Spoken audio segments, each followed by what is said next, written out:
नेपालको एउटा स्वर्ग दैलेख।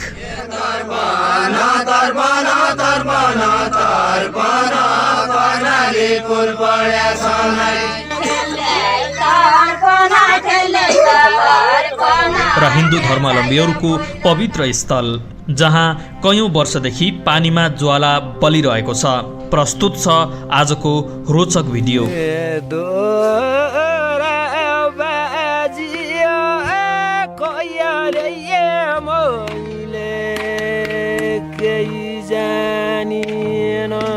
को विषयमा भिडियो प्रस्तुत गर्न गइराखेका छौं। आज हामीले दैलेखमा भएका सम्पूर्ण जानकारीमूलक कुराहरू र यो ठाउँको इतिहास, धर्म, संस्कृति सहित रोचक कुराहरूको बारेमा जानकारी दिनेछौं। भिडियोलाई अन्त्यसम्म हेरेर आफ्नो प्रतिक्रिया दिनुहोला। आउनुहोस् सुरु गरौं आजको विषयवस्तु। दैलेख कर्णाली प्रदेशमा पर्ने नेपालका 77 वटा जिल्लाहरू मध्ये एक जिल्ला हो। सर्वप्रथम जानौं दैलेखको उत्पत्ति कसरी भयो। दधिलेखबाट दैलेख नाम आएको भन्ने गरिन्छ। दधि भनेको दधिची हो। पुरातन समयमा दधिची ऋषि थिए र लेख भनेको पहाड हो। व्युत्पत्ति शास्त्रमा दधिलेख भनेको पहाड हो जहाँ ऋषि दधिचीले ध्यान गरेका थिए। यस्तै अर्को नाम पनि भन्ने गरिन्छ। यो ठाउँको नाम दैलेख यो कारण पनि राखिएको हो भन्ने गरिन्छ जसमा पुरातन समयमा यो देवताको ठाउँ थियो, त्यसैले यसलाई दैवलेख भनियो, जुन पछि दैलेख भयो भनेर भन्ने गरिन्छ। तर पक्का यो नै कारण हो भन्ने चाहिँ छैन। दर्शकवृन्द, दैलेख जिल्ला 12औं शताब्दीदेखि 14औं शताब्दीमा खस राज्यको पतनपछि यो धेरै साना राज्यहरूमा विभाजित भएको थियो। आधुनिक नेपालको एकीकरण हुनु अघि कर्णाली क्षेत्रको 22 राज्य नामको संयुक्त राज्य थियो।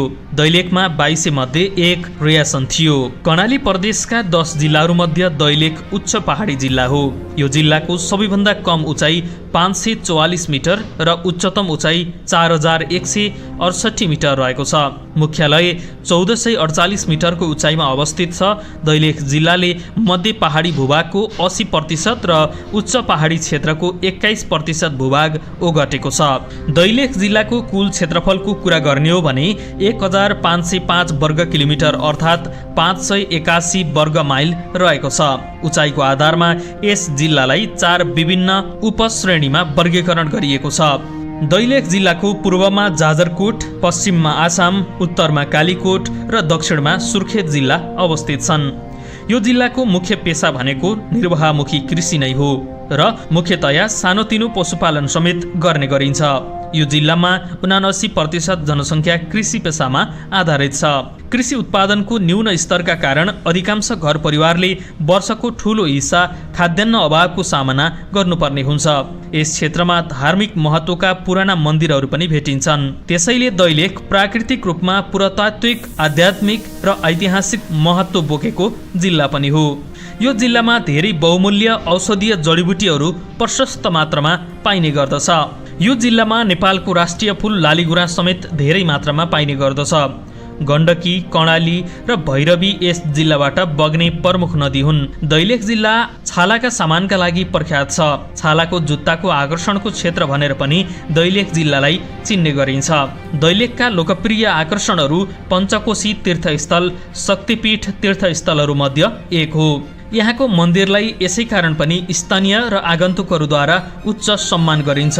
पञ्चकोशी क्षेत्र अन्तर्गत श्रीस्थान, नाभिस्थान, पादुका र धरालेश्वर पर्दछन्।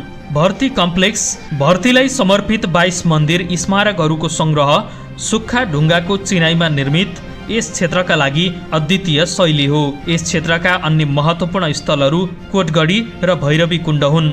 यो जिल्लाको बारेमा थप जानकारी दिनु पूर्व अब पालो भएको छ प्रश्न उत्तर सेगमेन्ट। दैलेख जिल्लाको सदरमुकाम दैलेख सहर हो। यो जिल्लामा बुलबुले झरना, धौखानी गुफा, मदन ताल, नागेको गुफा र अन्य धेरै गुफाहरू समेत रहेका छन्। यस्तै यहाँ भैरवी कुण्ड, भोर पोखरी जस्ता तालहरू समेत रहेका छन्। साथै यो जिल्लामा पुसाकोट दरबार र भोटेको दरबार लगायत अन्य ठाउँहरू समेत रहेका छन्। नेपालको राजधानी काठमाडौँबाट दैलेख 650 किलोमिटर टाढा रहेको छ।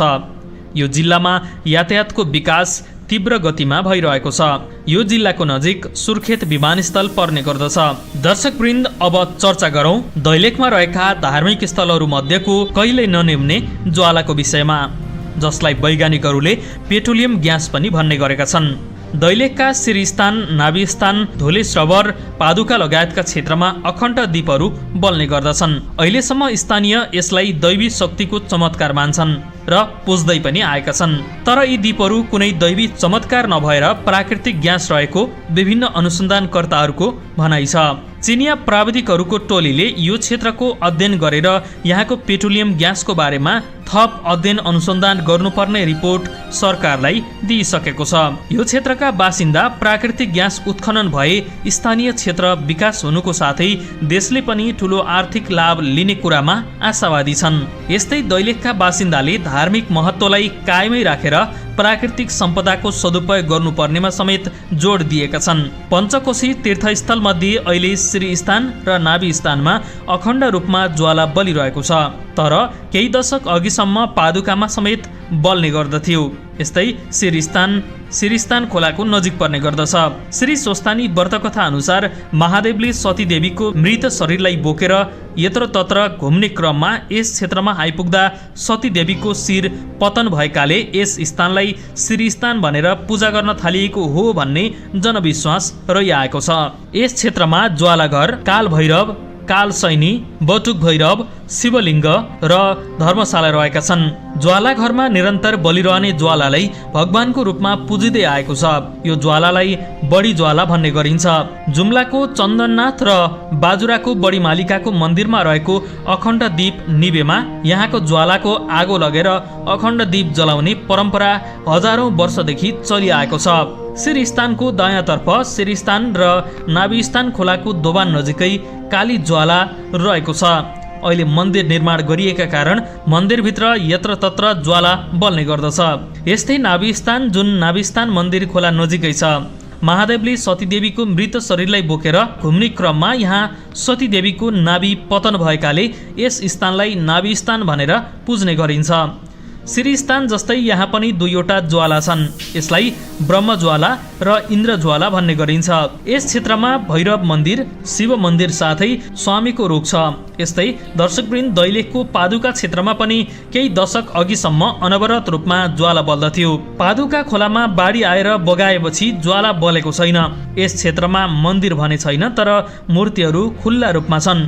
यिनै विभिन्न क्षेत्रमा बलेका आगाका ज्वालाहरूले कतै यो क्षेत्रमा पेट्रोलियम ग्यास छ कि भनेर अध्ययन अहिले पनि भइरहेको छ।